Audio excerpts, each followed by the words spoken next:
여러분들이 예수를 믿는 것이 나름대로 여러 가지 기준이 있습니다. 제가 어릴 때는 교회 다니는 게 예수를 믿는 것이었습니다. 심지어는 교회 믿는다 이런 표현도 썼습니다. 절 믿는다, 교회 믿는다 이렇게.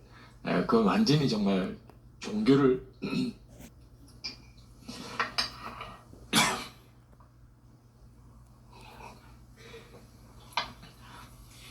그건 정말 종교를 의미하는 거죠. 그 다음에 개념이 조금 달라진 것이 예수님을 믿는다. 인격적으로 예수님을 믿는다. 그게 차이가 좀 생겼습니다. 그건 굉장한 변화이기도 했어요. 내가 교회를 다니는 사람이라 하는 쪽에서 인격적으로 예수님을 신앙의 대상으로 생각하게 된 거죠. 굉장히 중요한 변화였습니다. 그 다음에 일어난 변화가 예수님과 친밀히 동행한다 하는 것이었습니다. 여러분들에게도 교회 다닌 지 얼마나 됐느냐 그렇게 물을 수 있어요. 여러분 나름대로 대답을 할 수도 있겠죠. 그러다가 예수를 믿은 지는 얼마나 됐느냐, 교회를 다니지만 예수는 안 믿을 수도 있습니다. 그래 예수님에 대해서 전에는 들었지만 그냥 친구들이 좋아서 어떻게 교회를 나가게 되니까, 또는 부모님이 교회를 다니니까 교회를 다니는 거죠. 근데 예수님을 안 믿을 수도 있어요. 그러다가 뭐 수련회 가서든지 또는 양육을 받든지 그러다가 예수를 믿게 됐습니다. 교회 다니는 것과 예수를 믿는 건 좀 차이가 있죠. 언제부터 예수를 믿게 됐는지 하는 것은 이제 개인적인 고백이 됩니다. 부모 따라서 교회 다닌 거, 그 연하는 이제 의미가 없어지죠. 나는 부모님 따라서 교회를 다녔지만 내가 예수를 믿게 된 것은 뭐 고등학교 때부터든지 또는 대학 들어가서든지 뭐 그렇게 말할 수 있죠. 여러분 예수를 믿은 지는 얼마나 되셨나요? 여러분 나름대로 아마 어떤 시간이 생각이 날 수도 있어요.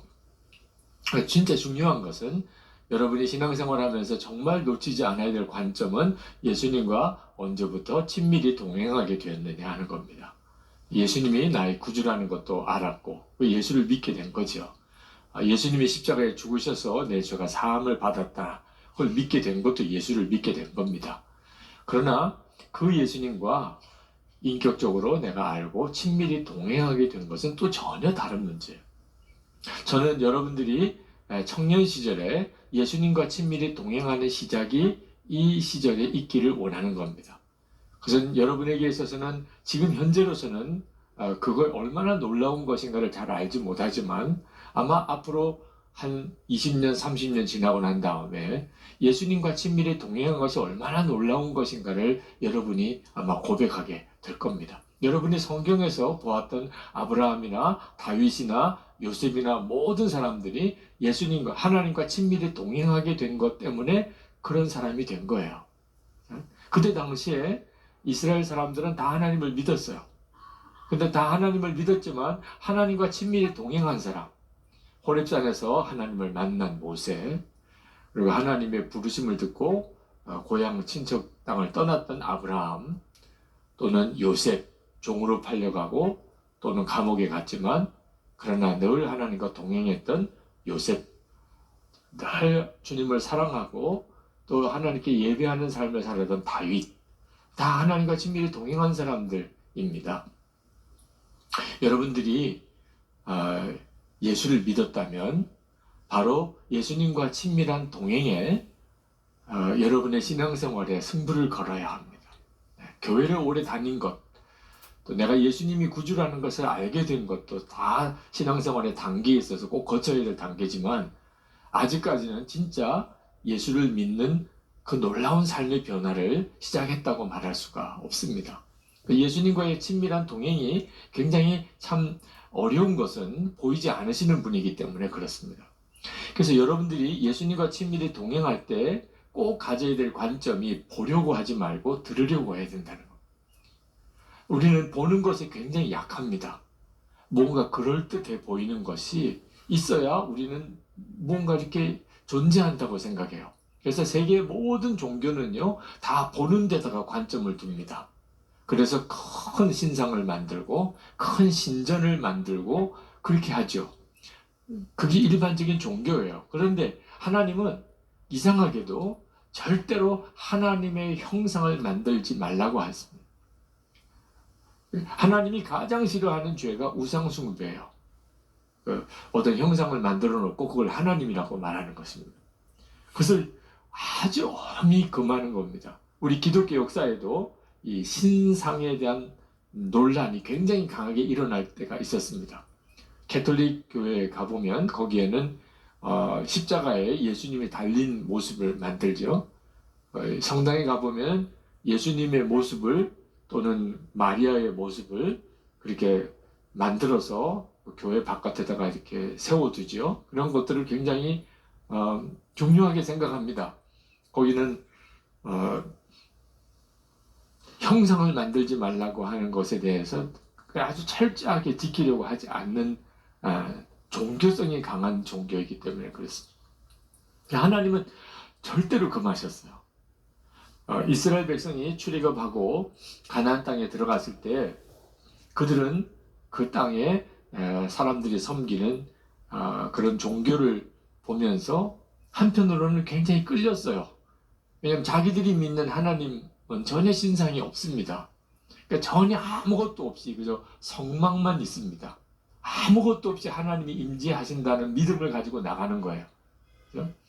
그런데 그들이 다른 종교를 믿는 사람들을 보니까 이건 정말 진짜 그럴듯한 어떤 신적인 어떤 형상이 있는 겁니다. 특히 여러분도 다 잘 알다시피 이집트, 그들이 출애굽했던 이집트는요 엄청난 신상을 만든 걸로 유명하죠. 그죠? 그래서 그들이 마음을 거기 뺏기게 됩니다. 수시로. 하나님이 이스라엘 백성들을 징계하신 것 중에 가장 많은 부분이에요. 우상숭배한 죄. 또 우상숭배에 넘어가고 또 우상숭배에 넘어갑니다. 근데 이 신상을 만드는 것을 하나님이 그렇게 금하신 이유는 하나님은 어느 특정한 공간이나 또는 신상에 매이지 않으신 하나님이기 때문에 하나님은 언제 어디서나 우리와 함께 계시고 그리고 우리가 그렇게 하나님을 바라보아야 되는데 어떤 신전을 만들고 큰 그럴듯한 신상을 만들어 놓으면 그게 아무리 웅장해도 하나님을 대신할 수가 없습니다. 도대체 하나님을 드러낼 수 있는 신상이라는 것 자체가 존재할 수가 없어요. 온 우주를 만드신 하나님, 이 우주보다 더 크신 하나님이니 사실 그 안에 도대체 어떤 형상을 만들어서 하나님이라고 할 수 있겠습니까? 하나님이 엄하게 금한 것. 그런데도 여전히 우리들에게는 이렇게 보이는 것에 이렇게 마음이 끌리는 그런 아주 치명적인 약점이 있습니다. 왜 예수님과 친밀히 동행하는 게 힘든가요? 여러분 중에 나는 주님과 친밀히 동행하는 게 참 어려워. 무슨 말인지 잘 모르겠어. 예수님을 바라보라니 뭘 도대체 어디를 바라보라는 거야. 이렇게 생각하시는 분들은 그게 왜 그럴까요? 안 보이는 거니까. 주님이 보이지 않으십니까?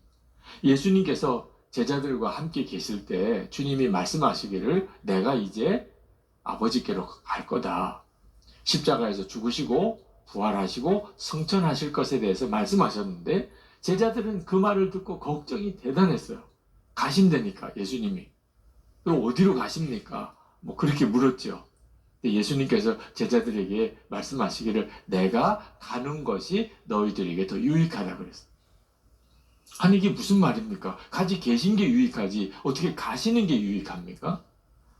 예수님께서 말씀하신 주님이 제자들과 함께 있지 않고 하나님께로 가는 게 유익하다는 말은 이제는 주님이 우리와 함께 계시는 양식이 완전히 달라지는 거예요. 예수님이 사람이 되셔서 우리와 함께 하실 때는 제가 지금 여러분과 함께 있듯이 이렇게 지금 같이 있는 겁니다. 주님이 여기 계시면 주님은 다른 교회는 안 계신 거죠. 그죠? 여기 계시니까. 여기도 계시고 다른 교회도 계실 수가 없어요. 그죠? 지금 예수님이 한국에 계시면 미국에는 계실 수 없는 겁니다. 그게 바로 사람으로 계실 때, 제자들과 함께 계실 때의 한계예요. 예수님과 함께 있는 것을 눈으로 보는 것은 참 좋지만, 그러나 주님은 시공간의 제약을 받는 겁니다. 그런데 예수님이 부활 승천하시고 난 다음에, 그리고는 성령으로 모든 믿는 성도들에게 임하십니다. 눈에 보이지 않으시지만 너무나 분명하게 임하세요. 이제는 내 안에도 계시고 여러분 안에도 계세요. 한국에도 계시고 미국에도 계세요. 우리 교회도 계시고 다른 교회도 계세요. 그럴 수가 있게 되기 때문에 너에게 더 유익하다고 하신 거예요. 그러니까 우리가 예수님과 친밀히 동행하려고 할 때 여러분이 눈으로 보이는 분으로서 주님을 자꾸 생각하지 말고, 그러나 주님은 전혀 아무 대책도 없이 그저 그냥 막연하게 나를 믿어, 내가 너희와 함께 있을 거야, 이렇게 말씀하시지 않았다는 거예요. 주님은 우리가 주님의 말씀을 들음으로 주님이 나와 함께 계심을 알게 하셨어요. 그래서 들으라는 겁니다. 주님의 음성을 듣는 일이 대단히 중요한 거예요. 주님이 나와 함께 계시는 것을 여러분이 알 수 있는 길은 지금 여러분 안에 계신 주님이 여러분에게 말씀하시는 것을 듣는 거예요. 아브라함이 자기 눈에 보이는 현실보다 하나님의 말씀, 약속을 더 의지했기 때문에 그는 정말 믿음의 조상이 되었어요. 다윗도 자기 눈에 보이는 현실보다 하나님의 살아계심과 그 약속을 더 믿었어요. 그래서 하나님이 다윗을 그렇게 쓰실 수 있었던 거예요. 여러분들도 여러분의 눈에 보이는 현실들, 그것보다 훨씬 더 중요한 차원의 하나님의 임재하심이 있음을 여러분이 알아야 됩니다. 그리고 그것을 알게 하시는 방법이 듣는 거예요. 오늘 우리가 읽은 베드로 전서 1장 8절에 보면 예수를 너희가 보지 못하였으나, 지금도 우리도 그렇죠?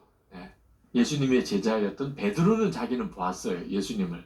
그러나 그 이후에 믿었던 베드로 사도 시대에 많은 교인들은 예수님을 보지 못했어요. 너희들이 예수를 보지 못하였으나 사랑하는도다. 이게 가능한 거예요. 여러분, 아무런 대상도 아닌 대상을 사랑할 수는 없잖아요. 그죠? 누군가를 사랑한다면 대상이 있는 거잖아요. 눈에는 보이지 않지만 함께 계시는 것을 알 수 있다는 거예요. 심지어 사랑하게도 된다는 겁니다. 이것이 지금 우리가 예수님을 믿는 것입니다. 성경은 정말 완벽한 계시예요. 조금도 부족함이 없어요. 그런데 이 성경이 우리에게 말씀하시는 것이 우리 주님의 음성을 들을 수 있다는 것입니다. 요한복음 10장 27절에 내 양은 내 음성을 들으며 나는 저희를 알며 저희는 나를 따르느니라. 이것이 바로 지금 예수님과 친밀히 동행할 수 있는 성경적인 근거예요. 이 말씀에 의하면 우리는 주님을 보지는 못하지만 음성을 들어요. 그리고 주님도 나를 알고 계시고, 그러니까 주님이 이 시간에 말씀하시는데 너희들아 이렇게 말씀하지 않으시고 내 이름을 부르시면서 말씀하세요. 오늘 이 시간에 저는 여러분 전체에게 설교하지만 여러분 안에 계신 주님은 여러분 각자에게 말씀하세요. 똑같은 설교를 들어도 받은 은혜가 달라요. 똑같은 설교를 들었는데 그 설교에서 레마로 주시는 주님의 음성은 다 달라요. 여러분 안에 계신 주님이 여러분 각자에게 주시는 말씀이 있는 거예요. 그리고 여러분은 그 주님을 따르는 거예요. 이것이 바로 예수님과 친밀히 동행하는 것입니다. 우리가 함께 계시는 주님의 음성을 들으면서 알게 됩니다. 그러니까 우리가 무슨 일을 하든지, 앞으로 여러분이 이제 살아가는 동안 결혼을 하든지, 또는 여러분이 뭐 사업을 하든지, 계속 직장 생활을 하든지, 여러분이 무슨 전문인이 되기 위해서 시험 준비를 하든지, 뭐 목회자가 되든지 선교사가 되든지 아주 다양한 형태의 여러분의 삶을 살겠지만 똑같이 여러분 모두에게 똑같이 중요한 것은 주님의 음성을 듣고 주님을 따르는 삶을 사는 거예요. 여러분이 선택한 인생이 아닙니다. 주님이 여러분을 이끌어 가세요. 그게 바로 소명인 겁니다. 여러분의 삶을 향한 하나님의 계획을 알게 되는 거죠. 가정 세미나 할 때 어느 부부 집사님이 참석을 했는데 그 남편 되시는 집사님이 저에게 다가오셔서 그렇게 이야기를 물으시더라고요. 목사님, 저 아세요? 그때가 제일 어려워요. 네.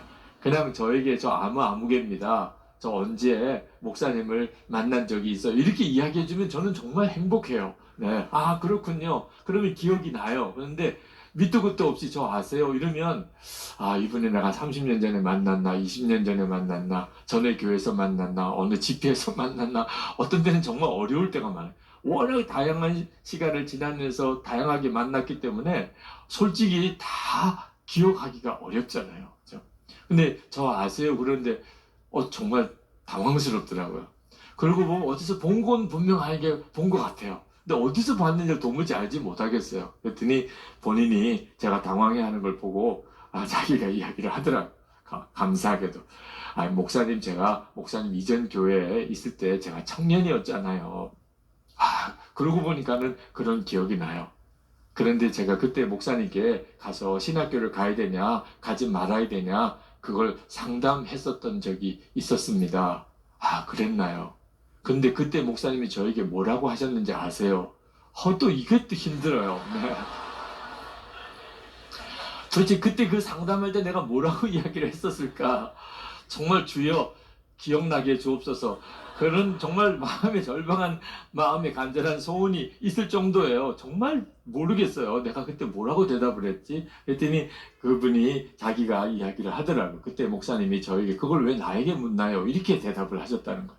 그래서 너무 마음에 상처가 됐다는 겁니다. 사실 생각해 보니까 상처가 될 만도 한 것 같아요. 청년이 신학교를 가야 되나 말아야 되나 고민할 때 담임 목사님에게 찾아와서 상담을 했어요. 목사님, 제 신학교 가야 돼요, 말아야 돼요. 그랬더니 담임 목사님이 그걸 왜 나한테 물어요? 이렇게 이야기하면 여러분 같아도 좀 상처가 될 것 같아요. 그죠? 제가 그렇게 대답을 드렸나요? 너무 미안해요. 정말 그렇게 대답을 했다면 미안한 거죠. 그죠? 담임 목사로서 그렇게 대답을 할 수는 없잖아요. 근데 제가 그러니까 조금 생각이 나요. 사실 제가 왜 그걸 나에게 묻나요? 이렇게만 대답하지는 않았어요.